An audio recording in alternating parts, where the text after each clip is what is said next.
Hello everyone, Crow back again with another pickups video. It's actually been 3 or 4 weeks since my last pickups video, and the reason for this is just haven't been picking up that much stuff. And when I did finally start getting some stuff, I decided to wait until I got a few things in the mail. Now, I'm not going to include anything that I've gotten for the trades so far that I've been doing. I'm going to wait until I get everything, and then I'll do one big giant here's what I got from trades video. But the first thing, let's just get non-video game things related out of the way. I don't even know if that sentence I said made sense. But Manos, The Hands of Fate Mystery Science Theater episode, they decided to release a standalone special edition of this. This is one of the more popular or infamous episodes of Mystery Science Theater 3000 because of the movie being so bad. And it's not really the worst movie that they have done. To me, the worst movie they have done is Monster Go-Go. But this Manos Hands of Fate certainly is right up there. I mean, you've got Torgo, you've got the weird music, and the story that absolutely makes no sense at all. Makes it a great Mystery Science Theater episode. So yeah, when we found out this was coming out, of course I had to buy it. I do have another copy of this. Actually, I used to. I don't even know where that was. It was like a Rhino version. And then I had another version of it, which I know I still have, which is in the Essentials, which comes with Santa Claus Conquers the Martians. But this is a 2-disc set. And the first disc has the Mystery Science Theater episode and a bunch of extras. The second disc actually has Manos, The Hands of Fate, the original movie. So you can see exactly what that's like. Because they do cut out parts of the movie for Mystery Science Theater 3000. So I haven't actually watched it. I don't know when I will watch that. If I wouldn't say if ever, but I probably will. And then it's got like a whole bunch of extras on here, like the making of Manos, The Hands of Fate. And then there's a short that goes with Manos, which is Hired, and it's like episode 2 of Hired. I guess they split the short into two different parts for Mystery Science Theater 3000, but they actually included the whole thing all together again. So, and then there's a Jam Handy to Rescue, which is hilarious, kind of making fun of Jam Handy taking an interview that he did and kind of twisting it around a bit, all in the form of one of those 50 styles classroom videos. So, yes, this is pretty entertaining, which reminds me I better start looking to see what the next box set is going to be, because every time I pick up another one, every time I get one, I look and there's another one that I can reserve. So yeah, let's get on to video games. First off, we have Dragon's Revenge. Now this game is cursed to me. I got the game I don't know how long ago, and I went to do a Crow Plays video of it, and the cartridge wouldn't work. Took the cartridge apart, cleaned it up as best as I could. The cartridge would not work at all. So I was like, okay, well, I'll get another cartridge. It doesn't even matter what the condition of it is in, because the cartridge I had works fine. I could swap the innards. So I get this one, and I plug it in, and it works for about 5 minutes, and then the game freezes. So I tried it again, and it froze. And I took it apart, cleaned it, and popped it in, and the game worked. And I was watching it, and the game was working for 15-20 minutes. I was like, great, the game works.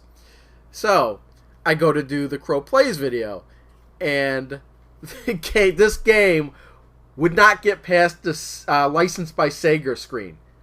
I don't know what is going on. The game was working, and then the second I start filming, it doesn't work.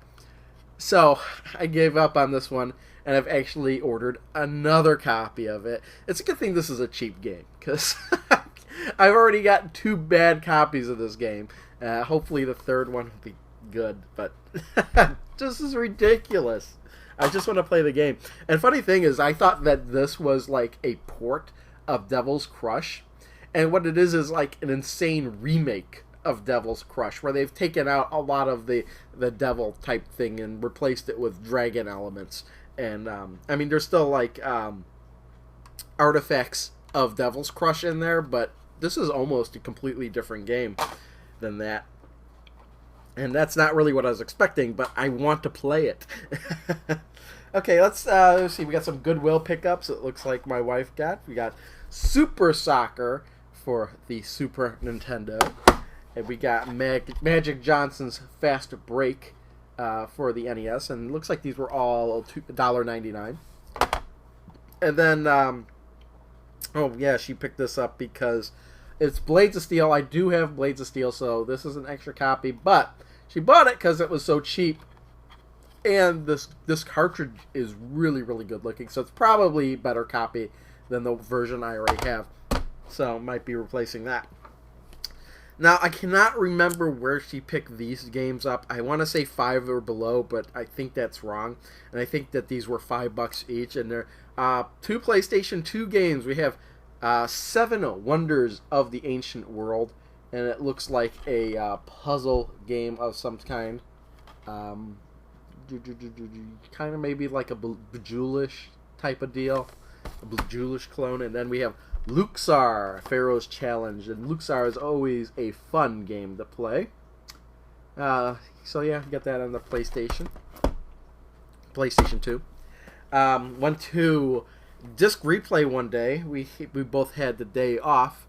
Actually, I think it was our anniversary. Actually, we went to Disc Replay. Yeah, it was some anniversary. Going to the dentist, getting her car fixed, and going to Disc Replay. So I picked up.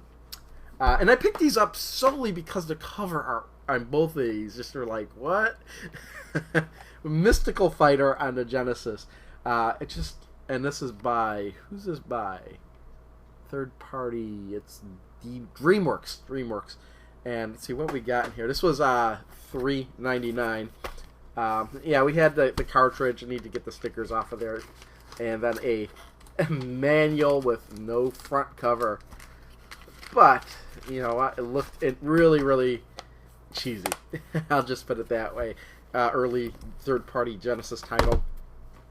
And then I picked up Saint Sword, which also looked incredibly weird by the cover art. I just like the cover art. I don't know why.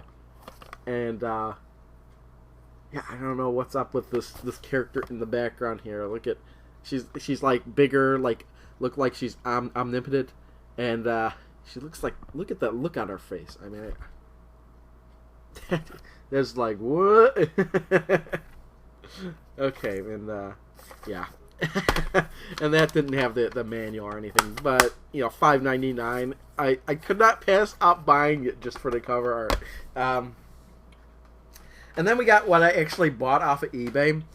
I was actually on eBay looking at games and stuff, and I realized, you know what? I have a Neo Geo CD, and all I have for it are the 3 games I got with it, which are Fatal Fury Special, Samurai Showdown, I believe, is another one, and I actually already have cartridges of those 2, so that's kind of pointless. And then the other one is like Fighters Dynamite, or yeah, it's like Fighters Dynamite History, which is known in the U.S. as Karnoff's Revenge. So that one, excuse me, that one I didn't have a cartridge for, but it's still a fighting game, and fighting games really don't translate that well to the Neo Geo CD because of the loading times. So I went to, and I started looking at kind of cheapish Neo Geo CD games.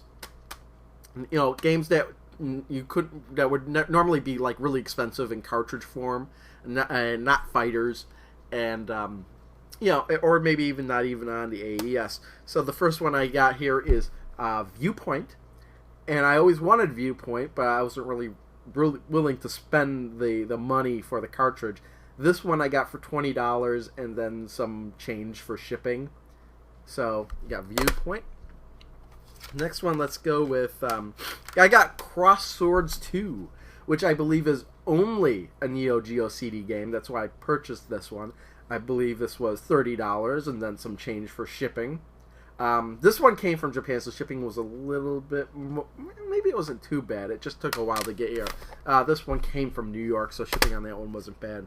But yeah, I want to get Cross Swords for the either the CD or the AES. That shouldn't be too troublesome to get someday. And then I got Puzzle Bobble for the Neo Geo CD. And Puzzle Bobble was actually one of those games I played first on the MVS. So that's why I wanted Puzzle Bobble.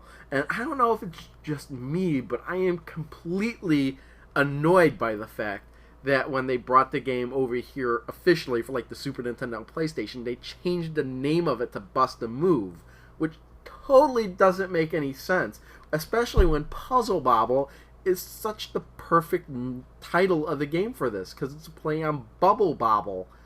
And I don't know, it just irks me. And then it irks me even further when there actually was a game in Japan that came out that was called Bust a Move, and then when they moved it over here, they couldn't call it Bust a Move because they had named this Bust a Move. So they had to name it Bust a Groove, which is an even stupider name. I don't know. I could rant on that forever, and I have been for years. But moving on, my wife went to a disc replay and found this, and I asked her to buy it for me. It's a Super NES 2, so it's the littler version of it, I guess. It's like the equivalent of the NES top loader, but this is the Super Nintendo version where they shrunk it down. You don't really see these too often, and I thought that $40 was a decent price for it. Came with a controller, came with the composite out, and it came with an AC adapter. I was like, yeah, get it. I've been always kind of wanting to keep my eye out for one of these. And I didn't think that $40 was too bad of a price. And while she was there, she also picked up for me Ninja Gaiden 3, which was the Ninja Gaiden title I was missing on the NES, The Ancient Ship of Doom. And I think I was playing this one in like a Play Choice 10, so I always kind of wanted to have a copy of it, but it was always more than I wanted to pay for it. But she got it for $15, which I don't think is bad. And the other one she picked up, Fire and Ice, again for $15. And I checked on eBay. There's only one copy in eBay right now, and that's going for $50. So, yeah, this was actually a really good find over there for $15. And that is everything. Thanks for watching. See you next time. Bye. Where'd you get the beer, Mike? Oh, it turns out the Nanites have a microbrewery. Oh, great. So we can have a Savage Dorm booze binge after all. You know, the Nanites would have a microbrewery. Yeah, right. Because they're microscopic. I got it, Mike.